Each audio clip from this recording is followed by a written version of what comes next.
Very delighted to be here this morning, and I work with Madam Amani, who has spoken before, for the African Union in the field of infrastructure.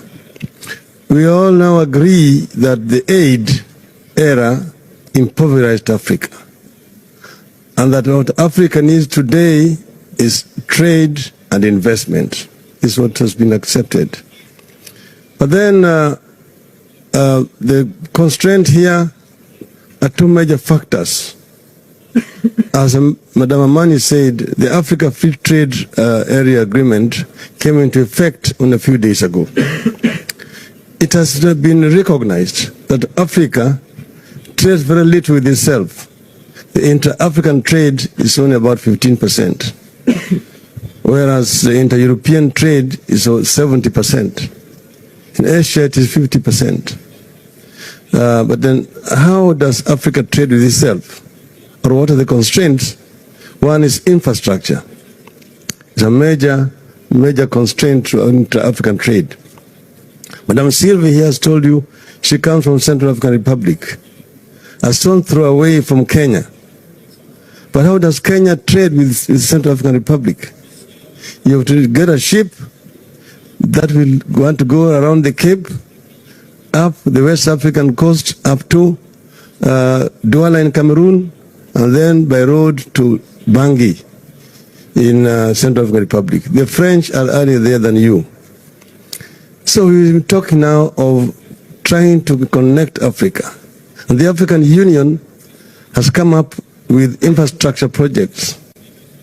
The inter-African highways, 6 major ones, Cape to Cairo, to Tripoli to the Cape, Dakar, N'Djamena to Djibouti, and then Dakar, Lagos, Mombasa in East Africa.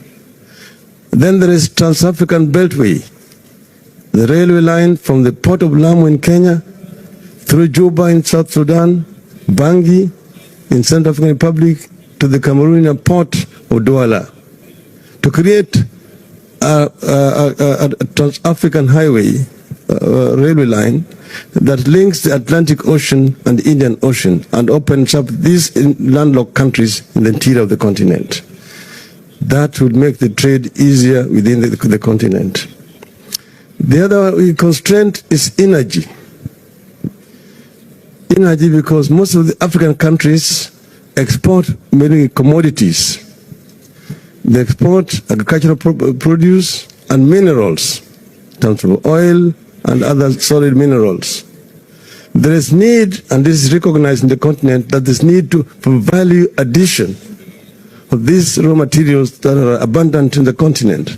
Africa is the richest continent on earth in terms of resources.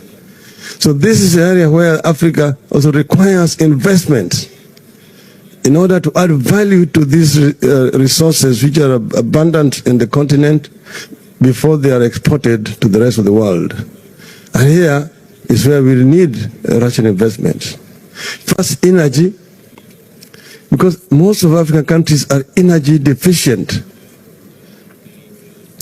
Some of our countries have oil, like Angola, Nigeria,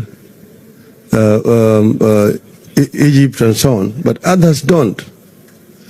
That here we have, for example, a huge hydroelectric potential in the Congo River called the Inga Dam, with the potential to produce 110,000 megawatts of power.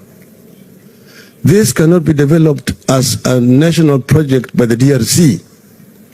So it requires to be developed as an African Union project. And investment is required in order to be able to tap this potential and interconnect the continent. We have the Southern African Power Pool, the Eastern African Power Pool, the Northern African Power Pool, the Central and the Western African Power Pool. It could all be connected. This is also another area where there could be opportunity for cooperation between Africa and Russia. Thank you. I raise my case. That was wonderful. Can I just have a round of applause for a fantastic panel, experts and brilliance, beautiful comments. Thank you so much. microphone.